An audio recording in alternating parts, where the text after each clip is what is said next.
Number 10. Iron Man. I know that Iron Man has saved and helped to save the Earth and universe many times over, but even he has a darker side. This version of Iron Man was known as Superior Iron Man, and this persona took hold following the events of Axis, when basically everyone's dark side was brought to the surface as major heroes and villains of Marvel had their alignments flipped. Thanks, by accident, to Scarlet Witch. Well, Scarlet Witch was actually trying to do something good, and she did do that, but this just kinda happened as a result. Oh, Wanda, always with the magic and the chaos. When everything was set right once more, however, Iron Man managed to shield himself from the reversal back to his original alignment, being the smart and evil man that he was at the time. And so for a while thereafter, he got to continue being evil in his series, Superior Iron Man. Number 9. The Flash. Usually we see the Flash as a hero, especially the current Flash, Wally West, except for the time when, for some reason, it was felt that he should play a villain instead. As in Heroes in Crisis, where Wally basically snapped due to the universe being reset with New 52 and him remembering the previous continuity, his family, and his own place in it. Now granted, this wasn't specifically a persona of Wally's, more just a breaking point for the hero that briefly turned him into a villain. But in Future State we did see a darker side to the character explored once more when he becomes one of the 4 Horsemen and is possessed by the entity known as Famine.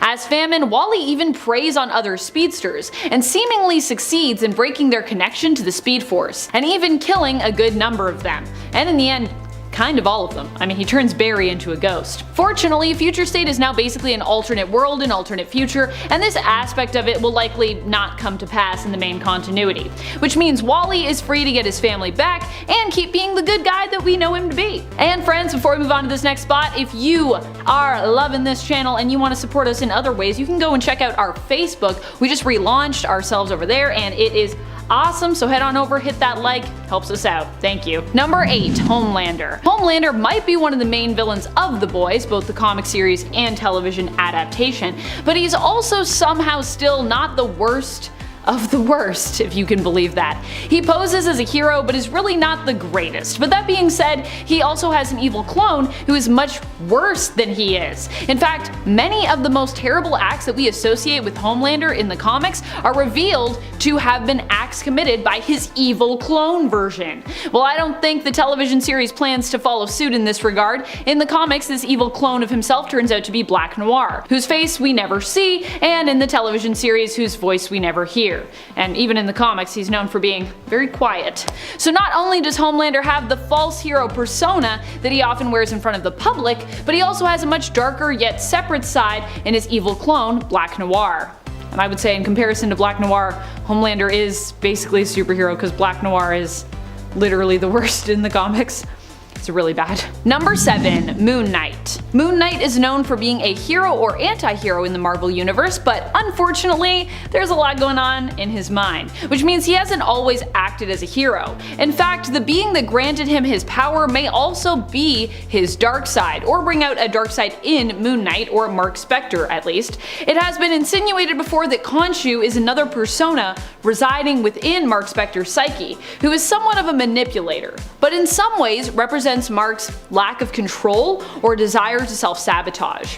However, even if we consider what presently seems more likely, that Khonshu is of course his own separate entity, Khonshu was also the one who almost succeeded in using Moon Knight to turn the Earth into his own underworld, having Moon Knight steal artifacts of power from the Avengers to use them to defeat Mephisto, but only so that Khonshu might reign in his place.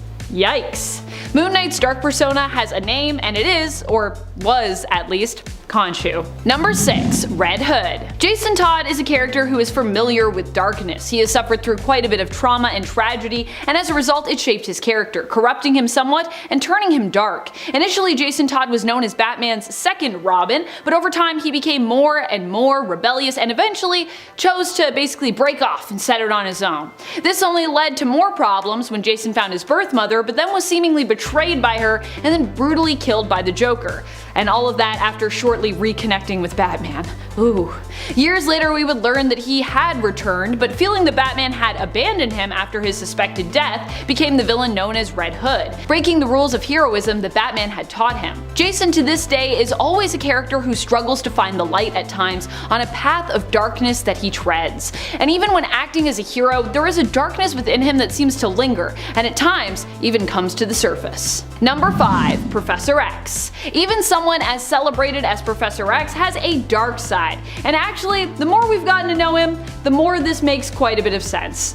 The darker and darker it seems to have gotten for Professor X. One of the first major revelations when it came to Professor X's dark side was with the villain Onslaught. Onslaught initially was this mysterious psychic villain in the comics who, despite seeming like a mashup of Magneto and Professor X when it came to his abilities and his appearance, everyone was still surprised to find out that he in fact was a mashup of Magneto and Professor X.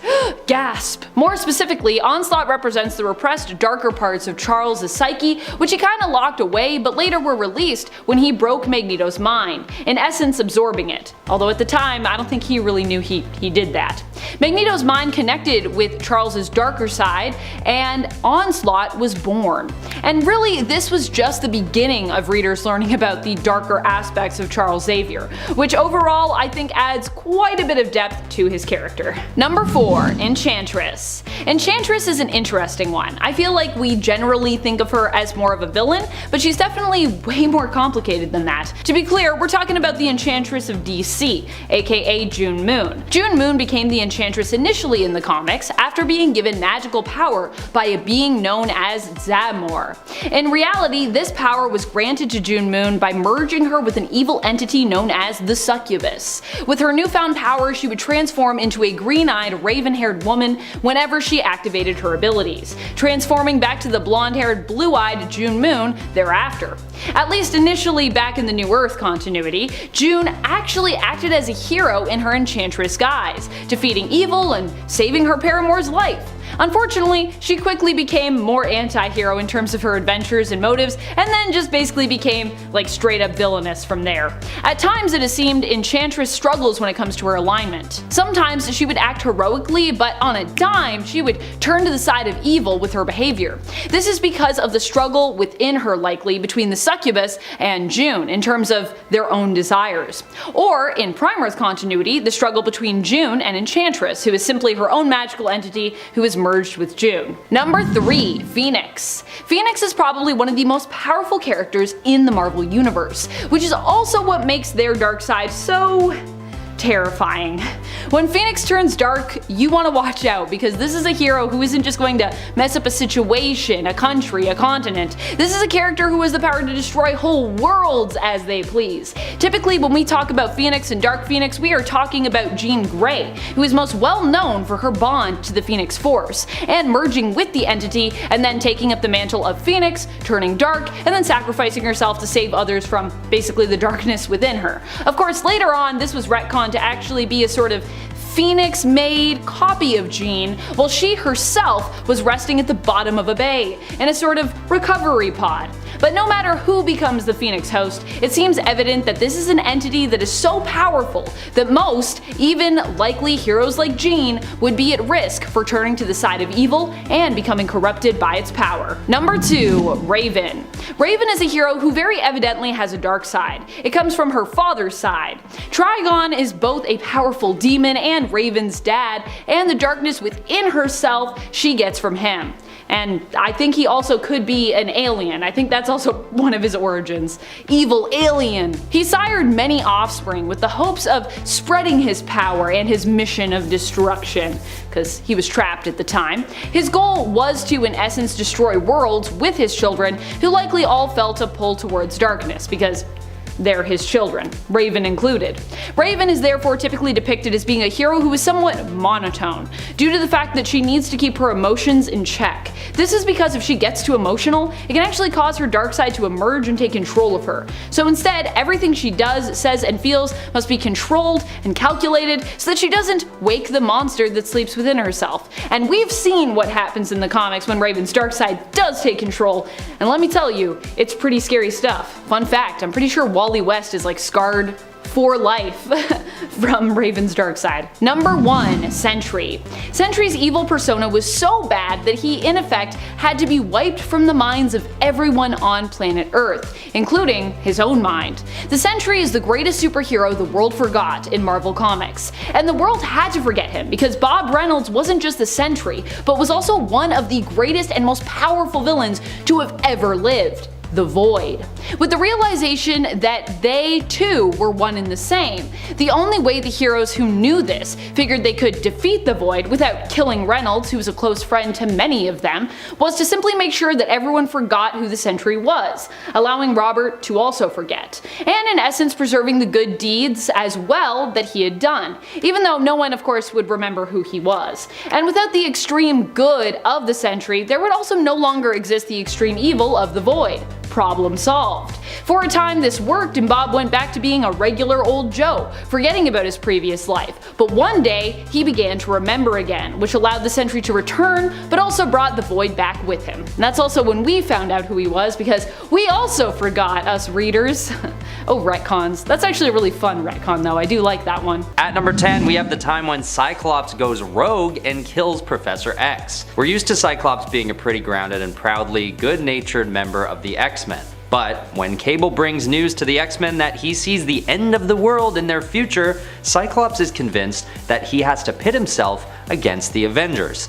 There is a huge debate online about whether or not Cyclops is in the wrong in Avengers vs. X-Men, so in some people's minds he doesn't actually go evil during this storyline. However, considering he's normally aligned with the Avengers, this is a moment where Cyclops' allegiances change, and many of the good guys see it as a turn to the dark side. And later on in this storyline, Phoenix Force takes over Cyclops and he kills Professor X, which is a pretty clear act of evil, but I digress, it's the Phoenix Force. That's just what it does. At number 9 is when Angel goes evil. Angel was always my favorite of the X-Men, and he doesn't get brought up too often on this channel. So, here we are. Everything starts going downhill for Warren Worthington when his wings are amputated in an attempt to save his life. When this happens, Angel goes into a deep depression, having lost his primary source of power, flight. But good thing he's got a jet, so he takes off to try and feel that sweet, sweet air once more. But of course, he can't even have that. The jet is sabotaged by Cameron Hodge and it explodes. Everyone thinks Angel dies here, but he's actually teleported away and saved by Apocalypse. This is where he goes bad. And yes, it's because he's brainwashed, sort of, but it could also be argued that Angel had a lot of anger built up that made him susceptible to this transformation, due to the whole wings clipping thing. Either way, DM me and let me know if you agree or not. At number 8, we've got Reed Richards turning into the Maker. This turn to the dark side takes place in the Ultimate Universe, where the superheroes are sort of more serious, gritty versions of themselves. And when Reed proposes to Sue Storm and is rejected, he gets pretty close to the edge. But when Kang comes from the future and tells Reed that he's the only one who can save the Ultimate Universe, he makes it his duty to do some pretty nasty stuff, including killing his own family and faking his own death. And when the heroes catch on to this, they naturally take him out by throwing him into the negative zone. But when the Ultimates, the Avengers of this universe, realize the prophecy is true, they turn to Reed to save the universe. And, spoiler alert, they find out that it wasn't Reed, but Reed and Sue's son Franklin who would have to be the key to saving the universe. But Franklin was never born, because Sue rejected Reed. So boom goes that universe. Sad. Okay, at number 7 we have Bucky Barnes. Harkening back to World War II, Captain America and Bucky Barnes are teammates on the battlefield, zeroing in on Nazi scientist Baron Heinrich Zemo. But they're knocked unconscious in a battle with Zemo, and they're awakened just in time to try and catch up to a stolen ally plane that's taking off. As they catch up to it, only Bucky is able to hold on as it flies away, and Cap falls into the English Channel. But lucky for him, because the plane explodes, seemingly killing Bucky. But he isn't actually killed. After this, Bucky is fished out of the water by the Soviets with one arm missing. He's indoctrinated to hate the West and turned into the Winter Soldier. This is done all against his will, and he has no recollection of his old self and his prior allegiances, so it's not really his fault, but he goes evil nonetheless. At number 6 is Jean Grey turning into Dark Phoenix. This is probably one of the earliest examples of a superhero going bad that I can remember witnessing as a kid. Although this is an instance of Phoenix Force basically brainwashing Jean, I figured it would be blasphemy to leave Dark Phoenix off the list. Jean Grey is an extremely powerful telepath that exceeds all of Professor X's expectations, so when she is consumed by Phoenix Force, she becomes one of the most powerful and unstoppable forces in all of the cosmos.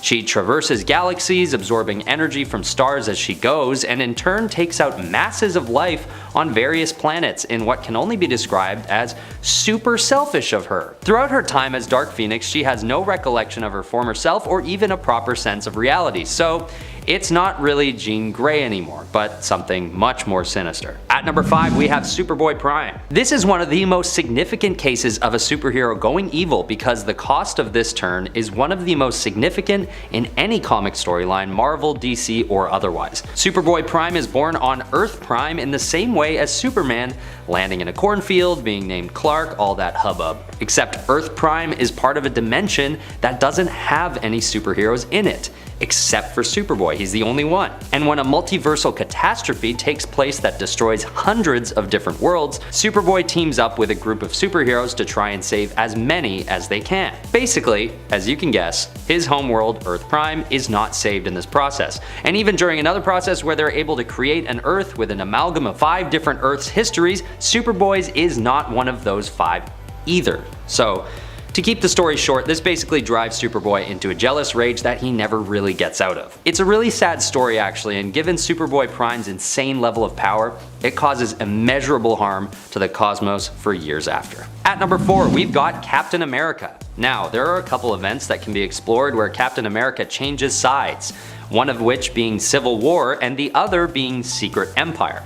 The Civil War example is much like Cyclops' case where he doesn't clearly go evil, but he does actively decide to take a stance against his former allies. The Secret Empire storyline, however, shows him definitely going to the dark side, but this isn't actually him, but a sleeper agent with allegiances to Hydra. For the purposes of this list, the Civil War example seems to fit better because it's a stance Cap feels like he needs to take for what, as he sees, the greater good. But it still isn't that evil. All I know is that when Cap mutters "Hail Hydra," it leaves a much more sinister taste in our mouths than him taking a stance against the Sokovia Accord. But let me know over on Instagram which one you think is a more legitimate turn to the dark side for Captain America. At number 3, it is Jason Todd. This is a classic tale of betrayal from the world of DC Comics. Jason Todd is introduced as Robin to Batman and spends years by his side. But during one fateful encounter with the Joker, Jason is captured and held in a warehouse where he is beaten with a crowbar until he's near death. Jason and his own mother blown up in a massive explosion at the hand of Joker. This Robin is basically presumed dead. Then, years later, when a mysterious character donning the moniker of Red Hood comes around, Batman and others soon learn that it is in fact, yes, Jason Todd, but he's not quite himself. Now in the retcon storyline, it's explained that Jason is found by Talia al Ghul and revived in the Lazarus Pit, leaving him in a coma for a year or so and his memory wiped. But he does hold on to a resentment that he was left behind by his former partner Batman and replaced without too much concern, and without any revenge being taken against the Joker. So there's something here that is often argued as being part of Jason Todd's motivation to become Red Hood and turn against Batman. Alright, at number 2 we have Scarlet Witch. First introduced as what appears to be a villain, Scarlet Witch is revealed to actually be good, and she joins the Avengers. Even though she does become one of the most powerful of the group, it may have been a mistake for her new allies to trust her perceived goodness so openly. It's not that she was faking it, but considering what ends up taking place, it could be argued that there was a decent amount of evil hiding right underneath the surface. During the event Avengers Disassembled, Wanda loses all her cool when she learns that her 2 sons are parts of the Devil's Soul. This, naturally, enrages her and she takes it out on the Avengers. And she doesn't pull her punches either, actually killing Hawkeye, Vision, and Scott Lang. Finally at number 1 we have the one we all know, Superman's turn to evil in the Injustice storyline. This is a pretty popular event and very significant as well, involving such a powerful hero as Superman, so I figured it needed to be put at number 1. For those who don't know, this turn that Superman takes is a result of him being tricked into killing Lois Lane and destroying all of Metropolis with a nuclear bomb. Yikes. It's Joker's final trick, and it's a doozy because it is enough to turn Superman against his own philosophies and resort to killing as a means of justice. He starts by taking out Joker there and then, but continues his reign of evil by recruiting other heroes to join him on his path of destruction. What makes this turn so crazy and memorable is that Superman isn't entranced by any otherworldly possession or under the spell of some kind of enchantment. He himself has justified his own evil actions. He truly feels in this moment, and forevermore, that he has no choice but to become evil, and convince some others to join him too. Number 10. Dark X-Men. The Dark X-Men are basically what we get when Norman Osborn is put in charge of all the super teams that you can imagine. This all went down during the Dark Reign period over at Marvel Comics. Norman ended up becoming the world's greatest hero, at least in civilians and the government's eyes, after he successfully shot and killed Skrull Queen Varanki, in essence ending secret wars and, in a weird twist, kinda saving the day. Not something people usually expect with Norman Osborn. As a reward, he was given the task of creating a new organization to take over for the disbanded S.H.I.E.L.D. Norman created Hammer in response and made his own teams of both Dark Avengers and Dark X-Men. His initial roster included Dark Beast, Mystique, Mimic, and Omega. I feel like Dark Beast is such a great evil mutant that he generally just gets to be on like almost every evil mutant X-Men team. But also, I love Dark Beast, so I'm kinda fine with that. I wish he was still alive though, so that at least I had some way to rationally explain Hank's behavior lately, who I thought might have been Dark Beast this whole time, but considering that Dark Beast is dead and everything else that's been going on, this now seems extremely unlikely, sadly. Dark Beast, please come back to save Hank from himself. And friends, before we move on to our next spot on this list, if you love what we do here at Top 10 Nerd, why not click that subscribe button? I know there's a bunch of you that aren't subscribed, so I'm talking to you. Click the subscribe, do it. Do it, I say! Number 9. Avengers vs. X-Men. Some might argue as to who is really evil in this storyline, if anyone is, but then there are those that actually might see it the Avengers way. After all, in Avengers vs. X-Men, there are really two sides to take, although thankfully in the end, the two teams do manage to put their differences aside to come together and resolve the issue of what to do exactly with the Phoenix Force. However, in this story, the X-Men initially are opposed to the Avengers as they want to welcome the Phoenix Force back to Earth, which is reportedly rapidly on the approach. It's believed that the Phoenix is kinda coming to merge with Hope Summers. While the X-Men are kinda wary of that, they do feel more open to the idea of the Phoenix's return, feeling that they could maybe use it for good, whereas the Avengers are pretty much vehemently opposed as a result of the Phoenix's history of destruction. The Avengers, and perhaps rightfully so, would rather see the cosmic entity completely destroyed. As the fight ensues, the Phoenix is split into 5 pieces, and some of the X-Men are even corrupted later by its power, becoming known as the Phoenix 5. Number 8. Cerebro's X-Men. Cerebro ended up at one point gaining sentience and creating their own X-Men. The sentient Cerebro took the form of Professor Charles Xavier. Cerebro recruited their own X-Men to oppose the true X-Men team, or at least seemingly did. We'd later learn that this team, composed of Grey King, Rapture, Landslide, Crux, Mercury, and Zaus, were actually also imposters. In truth, being nothing more than nanotech lifeforms which Cerebro had built using personality templates that Cerebro had taken from within its own mutant database. Cerebro had wanted to oppose the real Xavier and the real X-Men, getting them out of the way so that it could successfully launch a satellite that would help it to locate and then catalog all mutants on the planet, freezing them in a cryogenic stasis in order to preserve their DNA. Yeah, cataloging mutants doesn't sound so bad until you realize that's what Cerebro wanted to do with them. After Cerebro's X-Men were defeated, Cerebro labeled them as failures before absorbing their digital bodies back within itself, becoming a giant monstrosity. Fortunately, Cerebro was defeated by the real deal in the end, Charles Xavier, and the real X-Men team. Number 7. Apocalypse's Horsemen. Apocalypse's Horsemen have featured many X-Men and many X-Men adjacent characters over the years. One of the more recent iterations of the team after Apocalypse was awakened following House of M and Decimation included Polaris as Pestilence, Gazer as War, Sunfire as Famine, and finally Gambit as Death. That's a good number of X-Men that he recruited that time around. Although Apocalypse and his Horsemen are generally opposed by the X-Men themselves, the fact remains that there have also been a good number of them recruited by Apocalypse himself. And in the Age of Apocalypse reality, more mutants have joined him than not. Even though he is still technically opposed by Magneto's X-Men there, many of the mutants we'd associate with the X-Men team in the main continuity end up actually joining Apocalypse instead in that reality. In fact, at one point, Wolverine even becomes the new Apocalypse in in the Age of Apocalypse reality. Pretty wild, I know. Number 6. 10 Evil Xaviors. A few teams on this list aren't specifically made up of a copy 1-for-1 of Evil X-Men, and this is one of those teams. It was simply too good for me to not include, so you're welcome.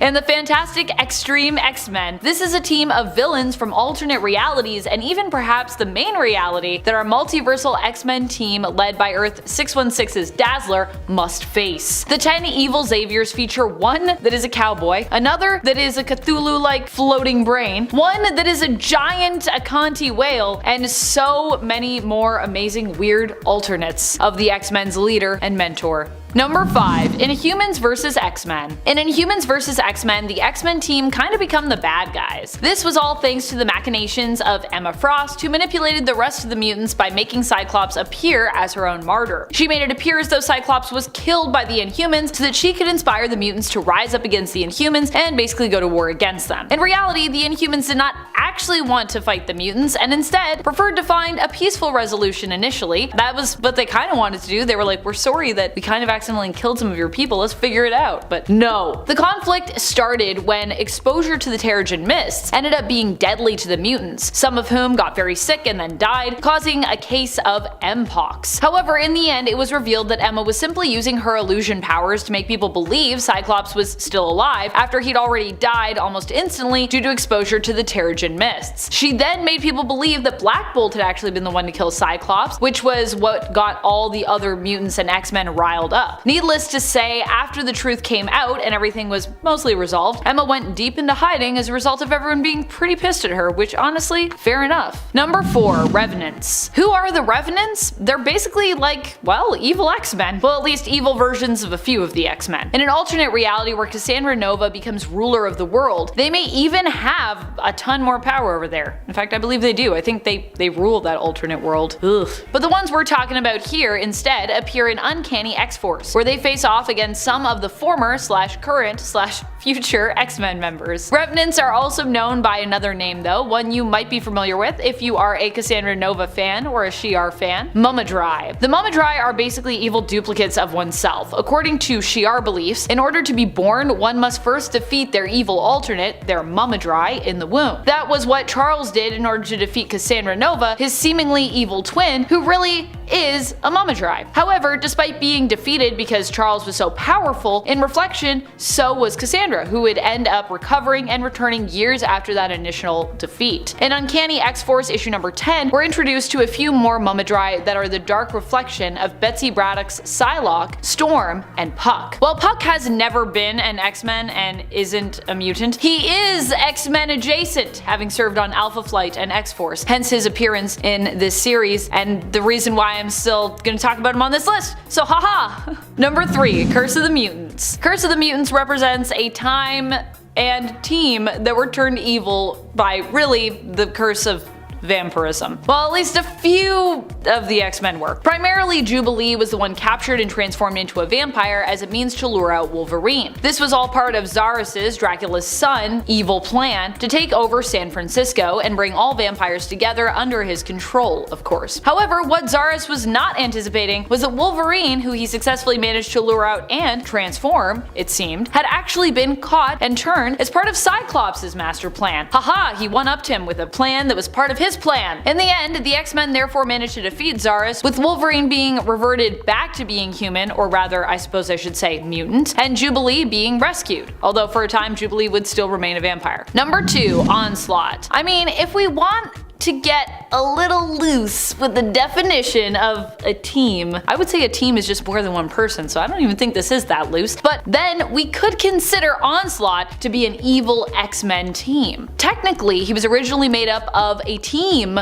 of 2 people, Professor X and Magneto, both of whom have been known to lead the X-Men in the history of the comics. And while this psychic entity originally was only a combination of their 2 minds, when Onslaught returns appearing on Krakoa, it's actually because because Onslaught is linked to basically everyone who has died and then been resurrected on the island. Basically, Onslaught managed to live on in Charles' psyche and then use his small, like, kind of sliver of existence there to make his way into each upload following a mutant's resurrection, thereby getting out little pieces of Onslaught all over until they could come together and make one giant Onslaught. So in essence, Onslaught is also a part of everyone who has died and been brought back to life on the Mutant Island Nation. This version of Onslaught as such poses an even greater threat to mutant kind and the world, especially as it creates and feeds off chaotic energy, infecting the mutants that it is a part of, but also feasting off of that chaotic energy as well. So, ugh. Number 1. Future X-Men. The Future X-Men weren't actually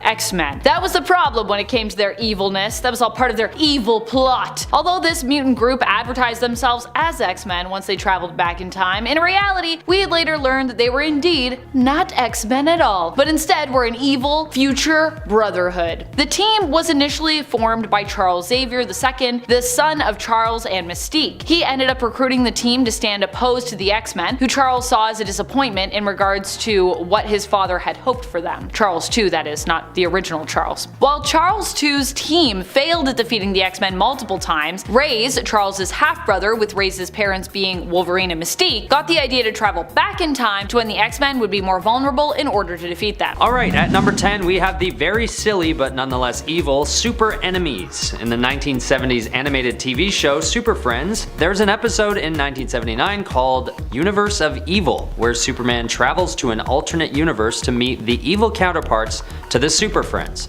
very creatively named the Super Enemies. And the team is made up of all those bad guys we've all known so well and grown up with. You know, like Aquaman with an eye patch, and tinted red Batman, and oh, who could forget the iconic alien monkey Gleek.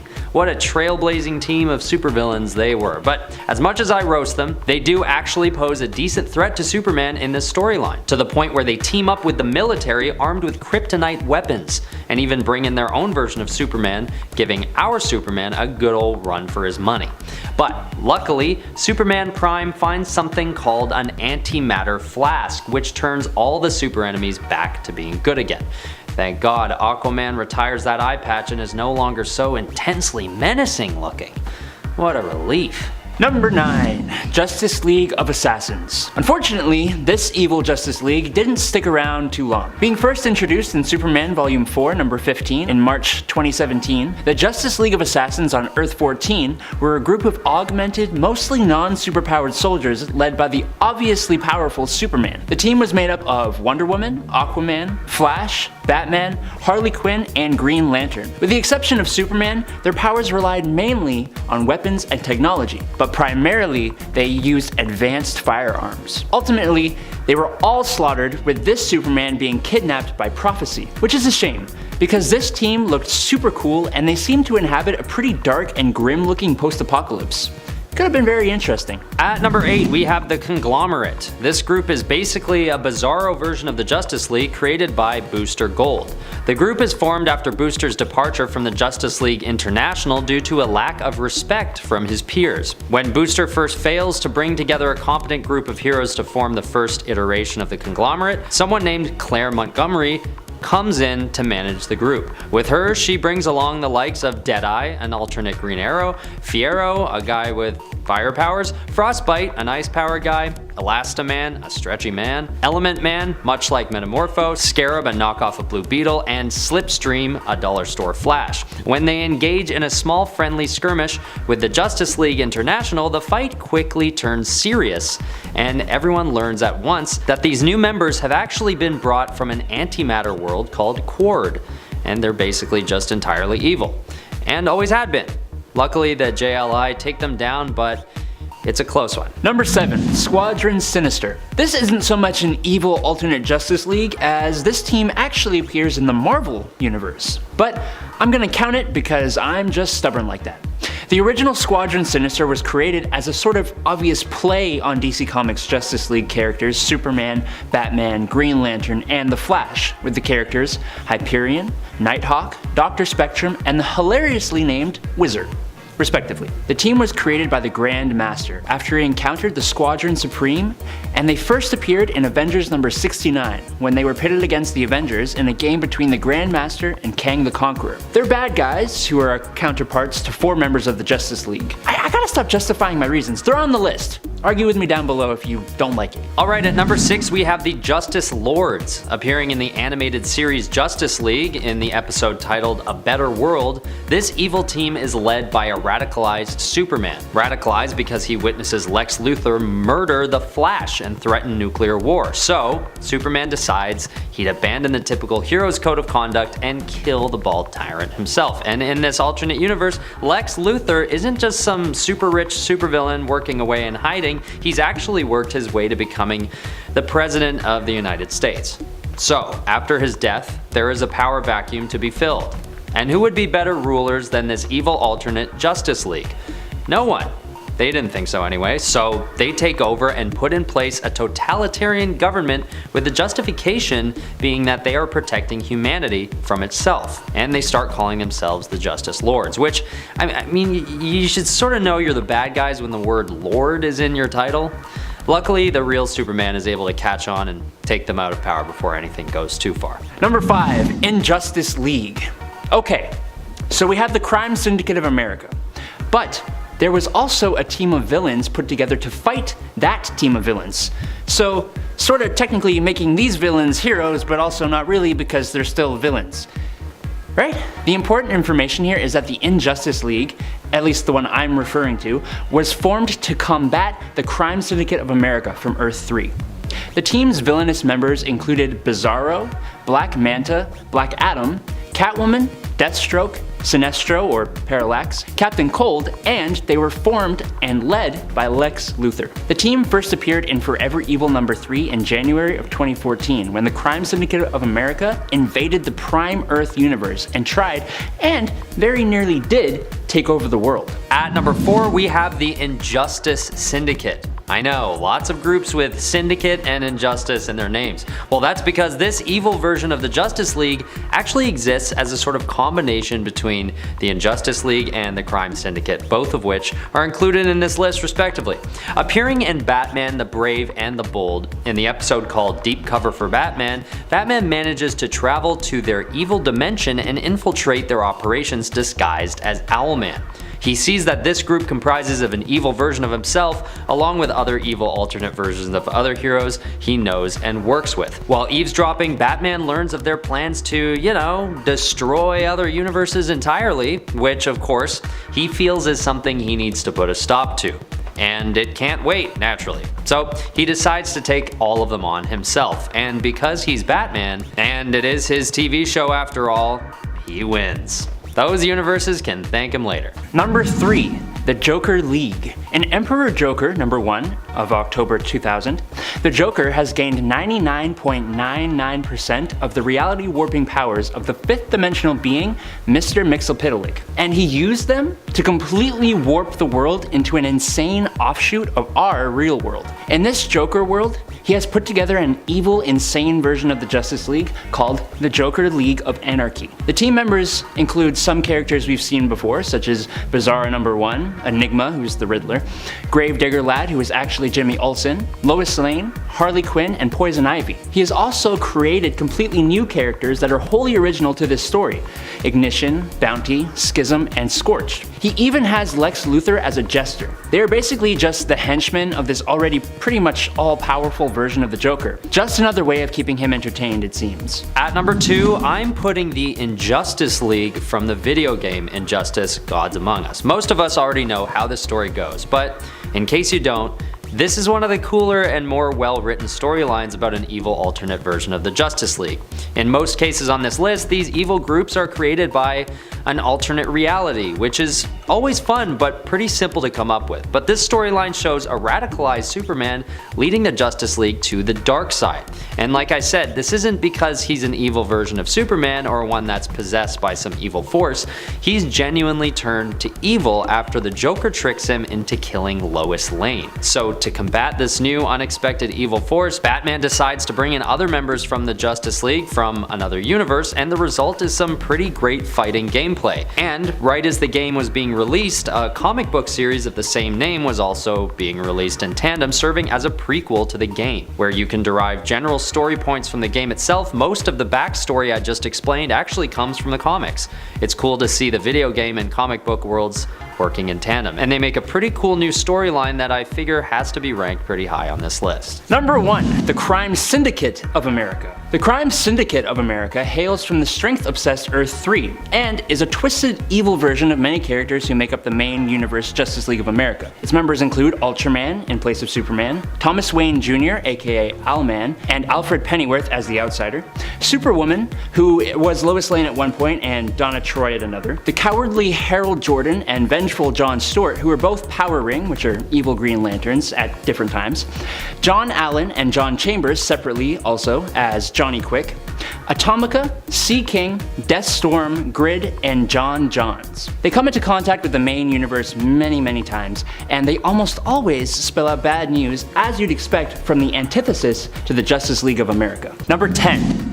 Age of X Avengers. In the Age of X storyline, the mutant population were feared, and after a phoenix-shaped explosion leveled Albany, the culling of the mutants began. In response to this, the mutant Magneto used his powers to literally steal several buildings from New York and form Fortress X, a safe haven for mutant kind. This led to the creation of a team of non-mutant heroes by General Frank Castle, and led by Captain America, to hunt down this resistance of mutants. The team was made up of Captain America, Ghost Rider, who was killed prior to the actual assault on Fortress X, the Hulk, Invisible Woman, Redback, who is this universe's Jessica Drew, and Iron Man / Steel Corps. While the team murdered a lot of mutants, Cap eventually called them off to instead defend the mutants, which activated Steel Corps' Code Omega, causing them to take him out. There was also Plan B, which was the 2 megaton chemical that was carried by the Hulk. Luckily, the mutant population survived this twisted Avenger team. Number 9. Ultimate Avengers. Not to be confused with the Ultimates, who are very much their own thing. This team of Avengers is actually called the Avengers, but is not the Avengers equivalent from the 1610 Ultimate Universe. Are you confused yet? Basically, in the Ultimate Universe, the Avengers team that we know and love from 616 is a little different, including in name. On Earth 1610, the Earth's mightiest heroes go by the name of the Ultimates, and are pretty buddy-buddy with S.H.I.E.L.D. and its director Nick Fury. However, there is a team in this universe that uses the Avengers moniker, but they are quite different from the Avengers we know from Earth 616. On 1610, the Avengers team is more like DC's Suicide Squad. The team is made up of characters who are seen as more disposable by S.H.I.E.L.D. and who are more anti-heroes or just straight up villains. They are a black ops team who is usually brought on for less publicly marketable missions and jobs. Number 8. Deathlock Nation. On Earth 11045, the superhumans grew out of control. They began to take the law into their own hands, more and more, acting as judge, jury, and executioner. This led to popular support from the people for Operation Deathlock. Operation Deathlock was a plan conceived by Weapon Infinity of the Weapons Plus breeding facility called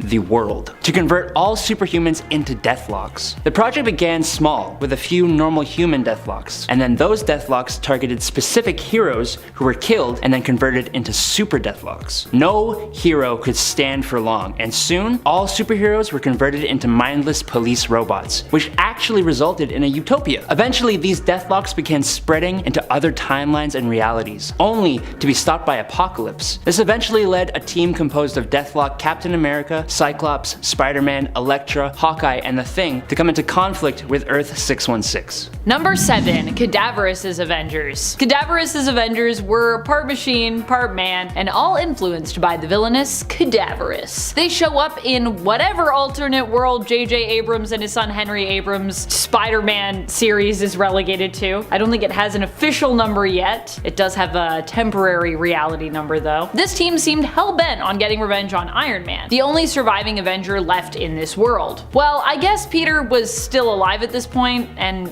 I mean, he's normally a part of the Avengers team, at least at some point, but I mean, in terms of the standard Avengers cast, we've all come to familiarize ourselves with through various forms of media, including the films. I mean, especially the films in this case, just based on the roster. These villainous corpse versions of the former heroes face off against the old Iron Man, Ironheart, Spider-Man's son Ben Parker, and his powerless but enthusiastic friend and love interest, Faye Ito, or is it Ito Faye? Needless to say, these evil counterparts at least weren't in control of themselves, but instead were being influenced by Cadaverous to fight against their former friend and colleague with the use of old Stark Tech neurochips. Number 6. The Gatherers. The Gatherers are a team of former Avengers of different alternate realities who survived their world's destruction, tricked by an alternate reality Black Knight named Proctor into believing that their world's Circes were to blame. Proctor united them together and gave them a single enemy, the Circe of Earth 616. The team consisted of alternate reality versions of Proctor, Rick Jones, The Thing or Korg, Swordsman,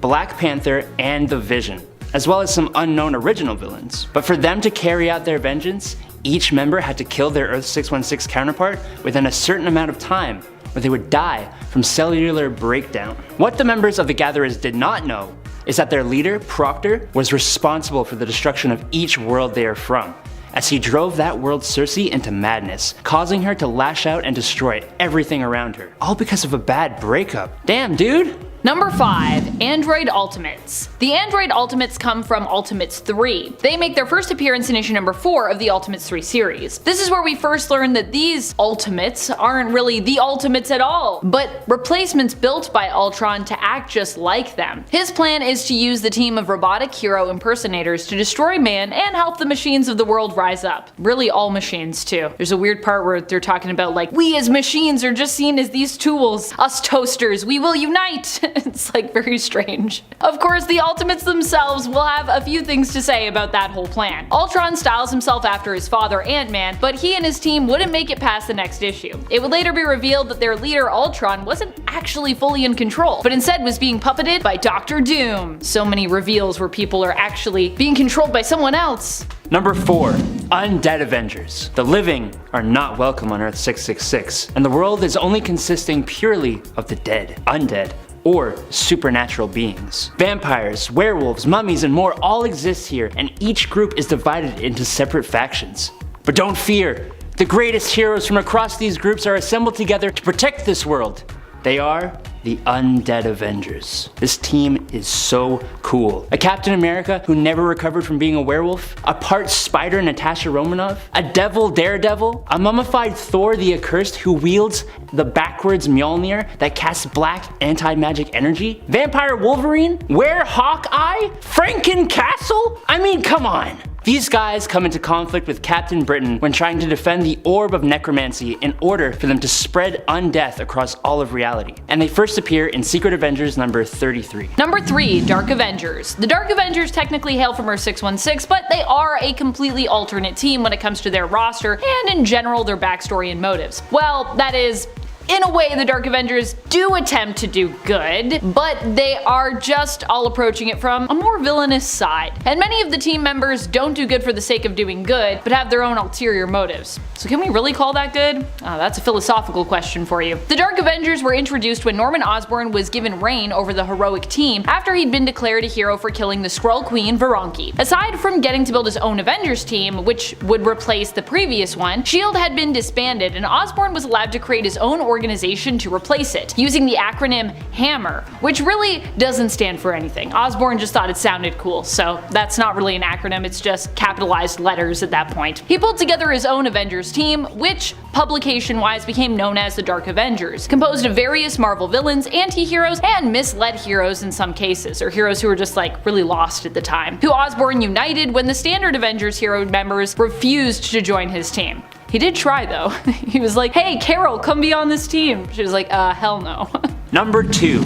Zombie Galacti. I think most of us are familiar with Earth 2149, which is the home of the Marvel Zombie storyline. Here, a separate reality zombie-infected Sentry was sent by his Earth's Watcher. The Avengers were the first on the scene and quickly died or were infected, with the rest of the population falling quickly afterwards. Once the Herald of Galactus, the Silver Surfer, showed up to announce the arrival of Galactus, he was consumed by Hulk, Wolverine, Spider-Man, Iron Man, Giant Man, Power Man, and Captain America. who absorbed his powers and used it to toast other zombies to improve their flavor. Gordon Ramsay would not approve. The zombie Galacti used the machine to unite their power cosmic to take down Galactus, and after fighting their zombie villains, consumed and absorbed his power too, using it to spread the infection throughout the whole of their universe. Number 1. Revengers. The Cancerverse Avengers, known as the Revengers, hail from a reality where the world was turned upside down by the fact that Death was defeated. I know, how can you kill Death? Well, apparently when you make deals with Elder God-like beings, anything is possible, like what happened here. In a bid to save Captain Marvel from life-threatening cancer, a deal was struck with the Many-Angled Ones. As a result, Death ended up dead, which actually resulted in the whole universe becoming a perverted version of itself. You'd think without Death around, the universe would become like a paradise. But no. It became rank with disease that spread and basically couldn't die, becoming known as the Cancerverse. All the heroes who remained here were made to serve the Many-Angled Ones, becoming their loyal servants and attempting to invade other universes eventually and conquer them in the name of their Lovecraftian horror-esque gods, Avengers included.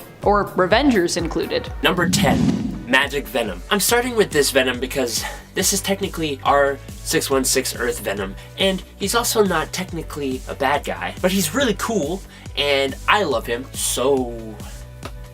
Sorry. Eddie Brock has been separated from the Venom symbiote when the Dark Elves and Malekith invade New York, but being the great guy that he is, Eddie gets out there and starts fighting Dark Elves with his normal Humy fists. Even after getting punctured multiple times, he still saves his son from a Dark Elf. All this heroism attracts the attention of a Dark Elf witch that grants Eddie a Dreamstone. It's a stone that basically turns dreams into reality. She expects Eddie to become the mindless Venom and an agent of chaos in Malekith's army, but Eddie's dream would be to have control over the symbiote, which is what he gets. He uses the suit to fight the Dark Elves, and eventually he becomes a Viking Venom hybrid. That is absolutely the coolest thing. Eddie gives up the suit as it is only feeding on his rage, causing him to only destroy, and gives it to the people of New York who save the day. Not evil, but like I said, sorry. Number 9. Venom Deadpool, What If? On Earth 9211, Spider-Man has the Venom symbiote costume. When Deadpool is hired by Galactus to kill the Beyonder, he is given a weapon called the Recton Expungifier, the only weapon that can kill the Beyonder. When Deadpool tracked down his target to a nightclub, he was enticed into the Beyonder's partying lifestyle. He got Jerry curls is basically what happened. While hanging out with the Beyonder in a flying limousine, Spider-Man broke into the car and demanded the symbiote costume be removed from him. Beyonder's limo driver shoots Spider-Man, and the symbiote leaves him, merging with Deadpool.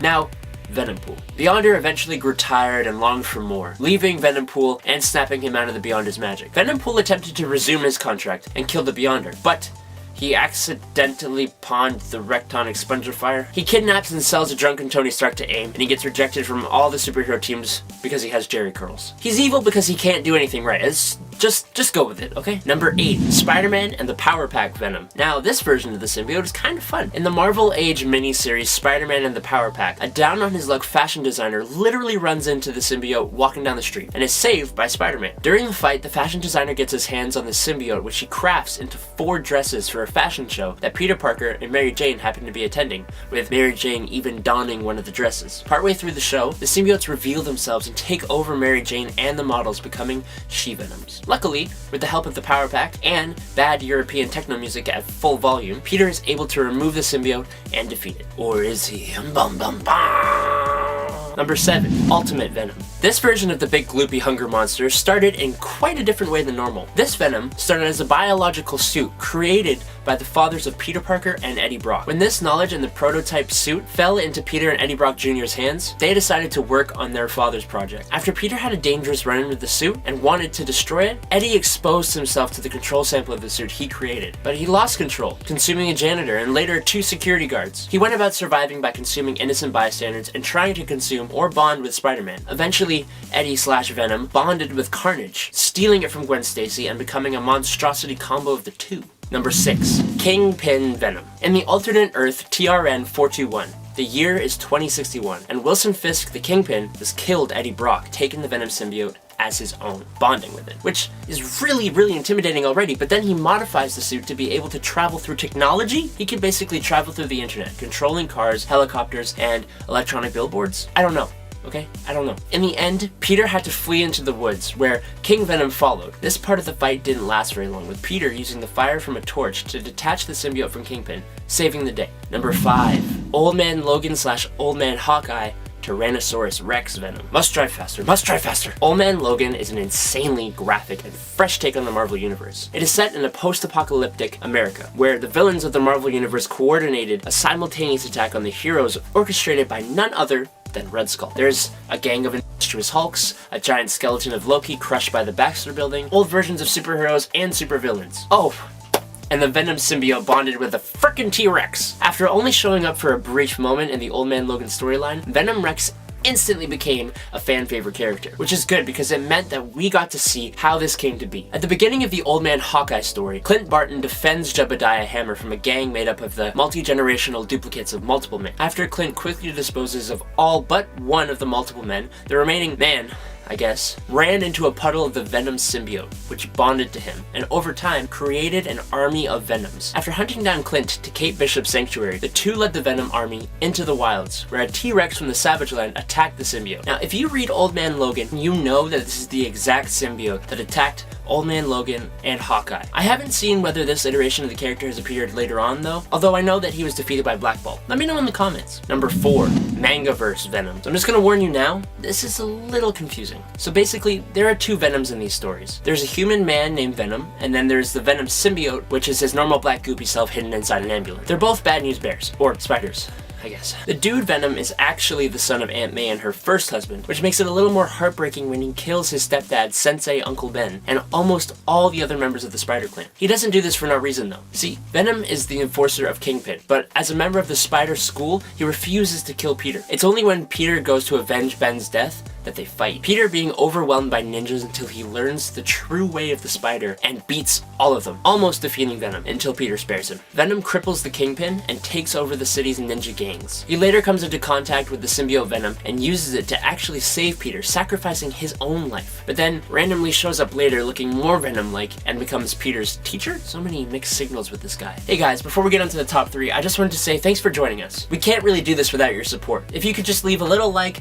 and a subscribe if you liked this video, that would really help us out. Alright, let's get on to the top 3. Number 3, what if Spider-Man rejected the Spider Venom? One of many what if stories that involve Spider-Man and the goopy hunger monster. In this one-shot issue, Peter rejects the chance to rise again in a new spider form after being killed, and leaves his body and spirit separated. This leaves his body as free real estate for Venom. The suit abandons its host, Mac Gargan, and rushes once again to be with its first long-lost love. The symbiote fully bonds with Peter, turning him into a new violent monster called Poison. Get it? Because Venom is turned into poison. Poison longs for a companion, and maybe it's Peter's subconscious desires, but he goes for Mary Jane. After Poison defeats the Avengers, Mary Jane offers her body, but not her soul, to both prevent any further harm to others and to make Poison's life as miserable as possible. This hurts Poison's feelings, and he says, screw that, and he runs off. Instead, he digs up the grave of Gwen Stacy and cocoons her, turning her into another symbiote similar looking to Carnage. Number 2, Spider-Man 2099 Venom. The Earth of Spider-Man 2099 is awesome. Cyberpunk themes, President Doom, a seriously flawed Miguel O'Hara as Spider-Man, with that awesome suit. It shouldn't be any surprise that the Venom of 2099 is just as awesome. The Venom symbiote in this world has been around for a long time, evolving to have new abilities like acid, blood, and spit. This version of the symbiote bonded itself to Kron Stone, the son of Tyler Stone and the elder half-brother of Miguel O'Hara. The symbiote first appeared when it tries to kill Tyler in the hospital, and that is when Spider-Man intervenes. The fight goes on for a long time, like several issues long. Venom even kills Spider-Man's former lover, Dana. After Miggy learned of Venom's weakness to sound, sonic sounds were emitted all over the city, stunning Venom and allowing Spider-Man to beat him, revealing Crom's identity. Later, the symbiote would merge with Roman the Submariner and flee into the ocean. Number 1, Spider-Man Rain Venom. Okay, please just pause this video. Please go read the story if you can.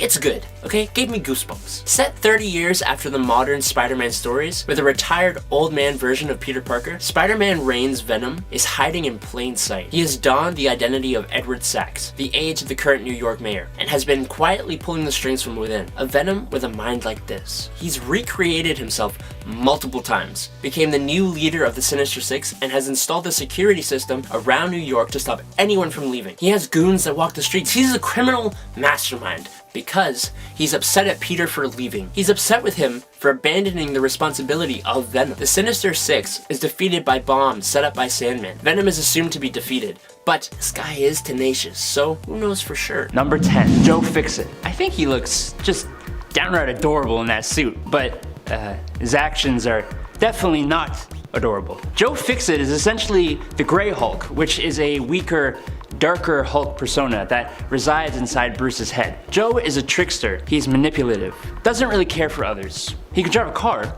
He has a twin pair of Tommy guns. Oh, and did I mention the suit? Because he wears a suit. Joe Fixit Hulk took up a job as an enforcer at a casino, which is where all of this mafioso business came from. And he stayed this way for several months, not reverting back into Bruce for the duration of this period. He even had a relationship at this time, like a whole relationship that blossomed and peaked and ended. Mr. Fixit came to an end eventually thanks to the Magia. Hey, forget about it though. We're moving on to number 9. Number 9, War Hulk. This version of Hulk came about when the mutant apocalypse promised the Hulk he would remove a piece of shrapnel that was in his brain if he became his War, one of the 4 horsemen of the apocalypse. This meant that Hulk would be imbued with the power of the Celestials. That's a lot of power! As War, Hulk faced off against both the Absorbing Man and Juggernaut. But what he didn't know was that these two were accompanied by Rick and Janice Jones, Bruce's best and longtime friends. As Hulk was about to kill Juggernaut and the Absorbing Man, Rick jumped in the way, and Hulk got Rick instead, crippling him. The image of his friend, hurt by his own actions, caused Hulk to break of Apocalypse's influence and run away, ashamed of his actions. Number 8, Claw. Claw, which is Hulk backwards, very creative, is basically what happens when the Hulk goes Hulk. He is another one of the evil personalities inside Hulk's head. This version of Hulk has black skin with glowing red scars. He has red demonic eyes, white hair, and big talons. Claw emerges when Hulk reaches a sufficient level of rage, meaning he is more powerful than any other rage-boosted version of the Green Hulk, which is insane if you know about a certain world-breaking version of the character. This version of Hulk is usually suppressed and has only shown up a few times, and not for very long, I might add. He appeared in the Axis storyline where heroes and villains had their moralities switched. Hulk isn't exactly always a good guy, sometimes letting his rage hurt good and bad guys. But since Claw is his opposite, he lets his rage hurt and maim everyone, good and bad, putting even the villains on alert. Look, he just wants to bathe in the blood of the innocents. That's reasonable, right? Number 7, Zombie Hulk. Whoever came up with the Marvel Zombies story deserves a big old round of applause. I don't care how silly it is. You turned Hulk into a hunger monster. Bravo. When Hulk gets infected with the zombie virus, presumably by Reed Richards aboard the S.H.I.E.L.D. helicarrier, the already basically unstoppable hero becomes a flesh-consuming zombie. After a while, the Hulk and other zombified heroes consumed Silver Surfer, gaining the power Cosmic, and after modifying that power, soon defeated and consumed Galactus, making them the next Galactus, or Galacti, or whatever. Which kind of makes sense, you know what I mean? Because zombies eat people, and Galactus eats planets. It's kind of like the natural progression of things, right? Using their newfound powers, the zombies traveled through the cosmos, devouring planets as they went. I think my favorite moment, though, would have to be when Zombie Thanos calls Zombie Hulk out for eating twice as much as everyone else, because, I mean, he's the Hulk, man's gotta eat. But in return, Hulk calls Thanos Prune Chin, which is just hilarious. Number 6, Guilt Hulk. Yet another split personality or alter ego of Bruce.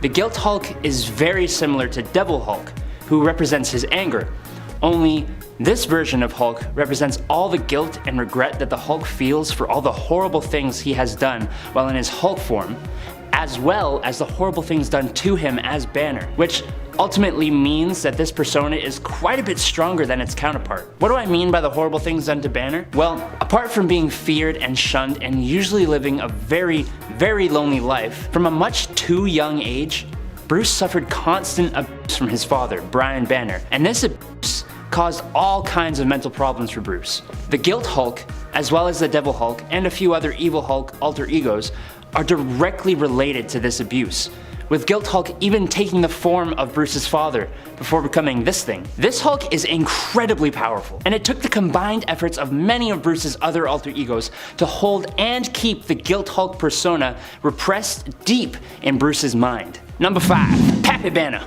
If you've never read the Old Man Logan storyline, I'm gonna warn you now. It is graphic. In this storyline, almost all of the other heroes are dead, and the villains rule, holding various different kingdoms. But Hulk is still here, which shouldn't be a surprise to anyone. Years and years of gamma exposure affected him, making him more and more villainous. This Hulk, referred to as Pappy Banner, has claimed a large part of America, which includes California, as his own. He also has a gang now, but these aren't just normal gang members, no.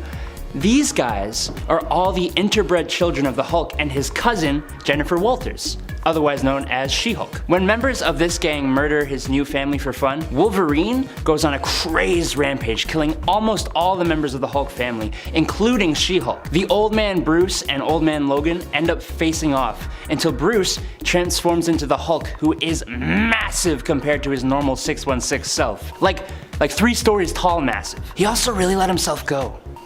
Just saying. The Jumbo Hillbilly Hulk swallowed Logan whole, prompting Logan to cut his way out of the Hulk. Number 4. Infernal Hulk. On Earth 11638, Bruce Banner was kind of sick of dealing with the raging and the rampaging of the Hulk. So, when SpiderMan introduced Bruce to Stephen Strange, he became his apprentice and learned how to separate himself from the Hulk entity by sending it to hell and making it a demon. It worked though, except for when the 616 Hulk, along with Deadpool and Spider-Man, came to this 11638 Earth. The Infernal Hulk managed to enter back into the realm of Earth, swapping places with 616 Earth's Hulk persona. Infernal Hulk went after Sorcerer Supreme Bruce Banner, who was saved by both Deadpool and Spider-Man. How did they defeat this demon Hulk though? Well, Dr. Bruce reversed the banishing spell that sent Hulk to hell, and just before Infernal Hulk could return to his body, Bruce had his neck snapped, killing him, obviously. But his spirit lived on in the astral plane, so it's all good. Hey big guys, sun's getting real low. Oh, wait, no, we still gotta do the top 3. Well hey, now that you're here, why not give us a like and a subscribe? If you're enjoying the video, that is. It would really help us out. We don't get strong with rage, we get strong with your support. Okay, I'm sorry y'all. Let's just get on with the video, okay? Number 3. Null, Breaker of Worlds. Ever thought that Hulk should get a hammer like Thor? No? Me neither.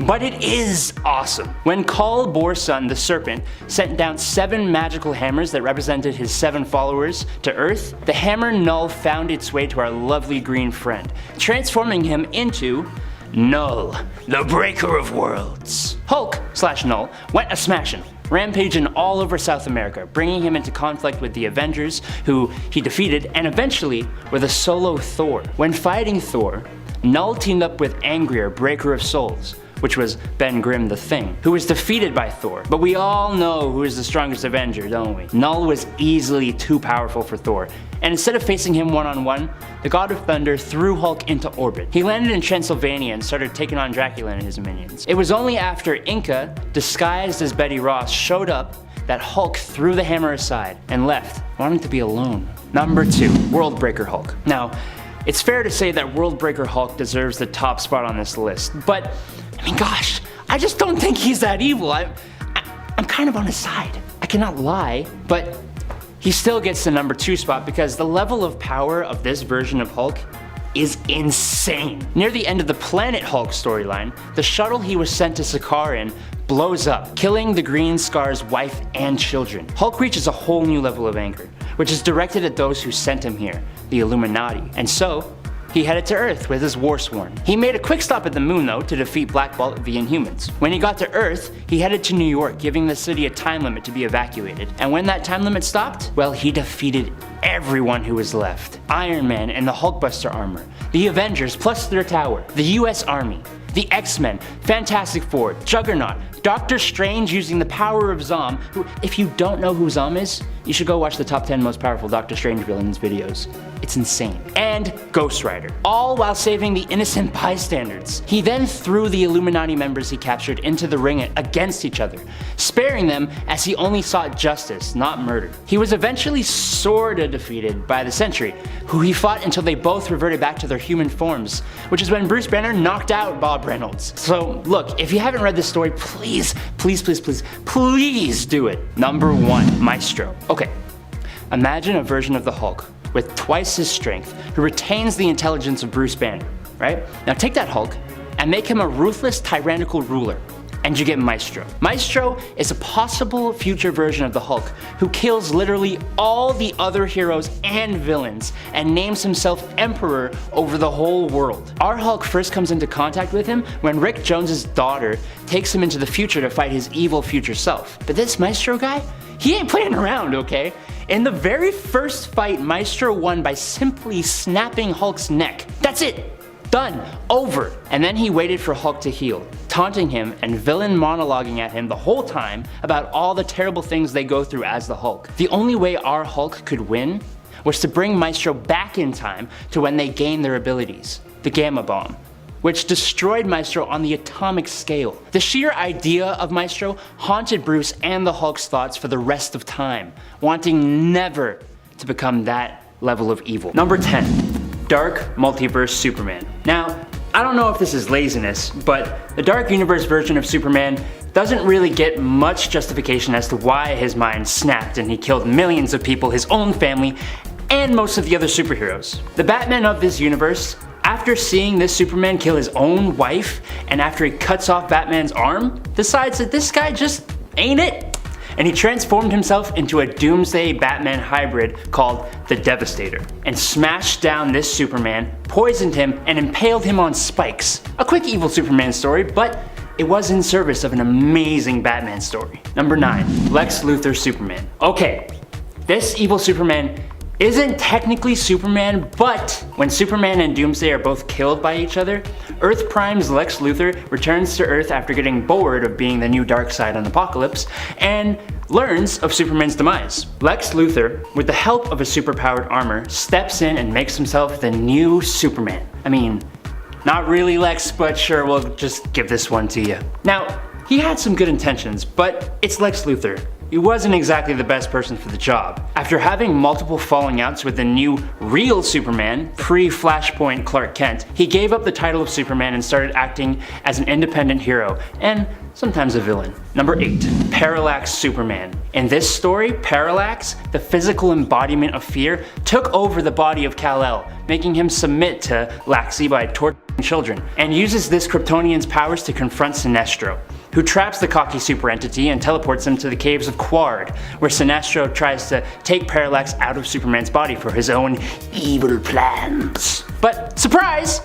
Parallax has already escaped Superman's body, and a battle ensues between Sinestro and Parallax, leading to the surface of Quard. Superman escapes from the caves and in a last-ditch attempt to defeat the entity, steals Sinestro's power ring and coerces Parallax to swallow his super butt whole. Superman is a clever guy though. He traps Parallax inside the power ring and the day is saved. Gosh, a lot of plot twists there. Number 7. Hank Henshaw. Hanky Boy here was already a villain of Superman's from past stories, but when Superman was killed by Doomsday, Hank, unable to directly get revenge against Superman himself, decided to attack his reputation instead. Come on, man. He's already dead. Not cool, dude. Not cool. After creating a Kryptonian cyborg body using the birthing matrix, he took on the guise of Supes and went about destroying Superman's memorial plaque. Then he saved the president to get clout so the president would recognize him as the real Superman. Eventually, he and Mongol destroyed Coast City, and the real reborn Superman, with the help of others, defeated and discredited him. At least he looked really cool. Number 6. Overman. Now this version of our favorite red and blue man didn't end up in Kansas when he was ejected from Krypton. No.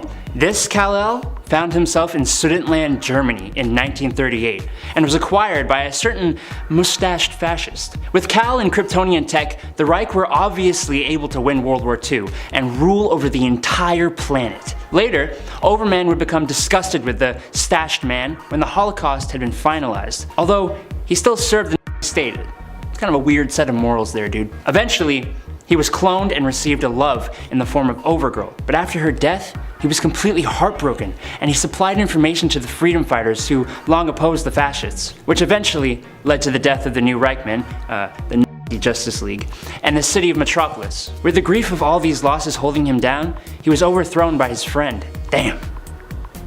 Kinda hard to feel bad for him though. Number 5. Injustice Superman. The Superman of the Injustice universe has pretty much the same history as the baseline Superman, but when the Joker kidnaps the pregnant Lois Lane, it lures Superman into a trap of fear gas. In his poisoned state, Superman hallucinates his true love as the villain Doomsday and instantly attacks, flying Lois and his unborn child into space, killing them, and inadvertently causing a nuclear bomb to destroy his city, Metropolis. After suddenly losing his city, wife, and baby, Superman goes into an honestly understandable rage, bursting into the interrogation room where Batman is learning the true intentions of the Joker and plunges his super fist right through the guy's chest. Following these events, Superman takes control of the Earth and rules it as a tyrant. Fortunately, Batman forms an insurgency to try and beat this corrupted Superman, eventually enlisting the aid of another Earth's Justice League, and I guess technically whoever plays the tied-in video game, to defeat him and save the day. Number 4.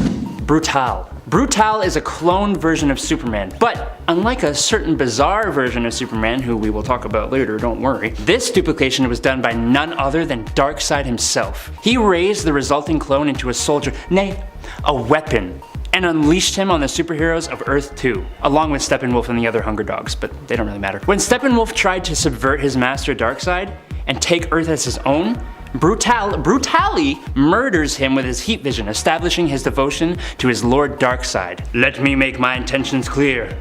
Hail Darkseid! Which is just a sweet line after you murdered a general of Darkseid. The Earth became lost to Darkseid's minions, and eventually, after a lot of other stuff, Kal-Zod, Earth 2's Superman, faced Brutal in combat, and after a furious battle, showed that Brutal was just an imitation, and a cheap one at that, as his body began to deteriorate, and the day was saved. Again. Hey guys, just wanted to say a quick thanks for watching. We hope you're enjoying the video. If you are, why not head on over to that pretty little subscribe button and give us a follow and a like. You guys are the reason we can even be here in the first place. Love you! Okay, on to the top 3. Number 3. Super Doom. On Earth 45, Lois Lane, Jimmy Olsen, and Clark Kent are scientists instead of reporters, and they use their smarts to build a machine that can turn thoughts into reality, which, I mean, how the heck did they think that was a good idea? I can think of 10 things right now that should never become reality. Anyways, using the aforementioned thought-to-form machine, they try to create a being called Superman, who would be capable of doing amazing things and who could save worlds. But when they are forced to sell their idea to Overcorp, they decide to rebrand and end up creating a monstrosity. Superman, the Last Night of Tomorrow, or Super Doom. With a corporate-fueled agenda of destroying all competition, Super Doom quickly becomes the strongest super being on its own planet, and then enters the bleed space to murder all other versions of Superman. Of course, bad guys never win forever, so after defeating and devouring multiple different Supermen of multiple different Earths, he was stopped by the Superman and Lex Luthor of Earth 22, who stranded him between universes. He's since been used in a few other storylines and remains one of the most formidable evil versions of Superman to this day.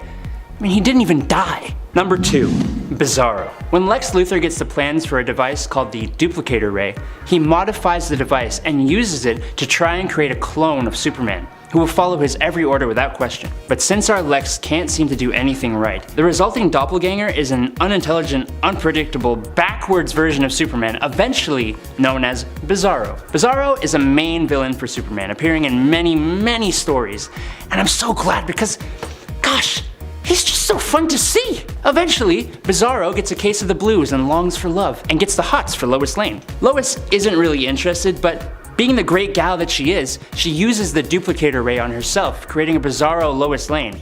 And the two eventually leave Earth to settle another Earth-like planet they fittingly name Bizarro World. Or, and forgive me here, Hetre, which is Earth backwards, which they populate with more and more duplicates of themselves. But don't worry! They have pretty rock necklaces that say Bizarro and Bizarro Lois 1, so we don't get confused. Number 1. Ultraman. In the universe of Earth 3, things are a little turned upside down. Instead of being driven by the morals of good versus evil, the people of this universe are inspired by strength above all else. I can't really relate. Born on a dying Krypton where Kryptonians evolved to be empowered by green kryptonite to a maniacal version of Jor-El aptly named Jor-Il, baby Kal-Il is jettisoned off to Earth. But instead of the classic morals, He's instead inspired by his father to become the strongest possible being with absolutely no weaknesses in himself and the others around him. When Cal lands on the farm of Johnny and Martha Kent, he uses pieces of green kryptonite to empower himself and forces the dysfunctional couple to be his parents until the totally mature age of 7, when he murders them both and sets the farm ablaze. Eventually, this self-proclaimed Ultraman murders the President of the United States of America and takes control of the world, creating the crime syndicate of America with other evil alternate versions of classic characters, including an evil Wonder Woman, Superwoman, and evil version of Batman, Owlman, who have a pretty toxic love triangle.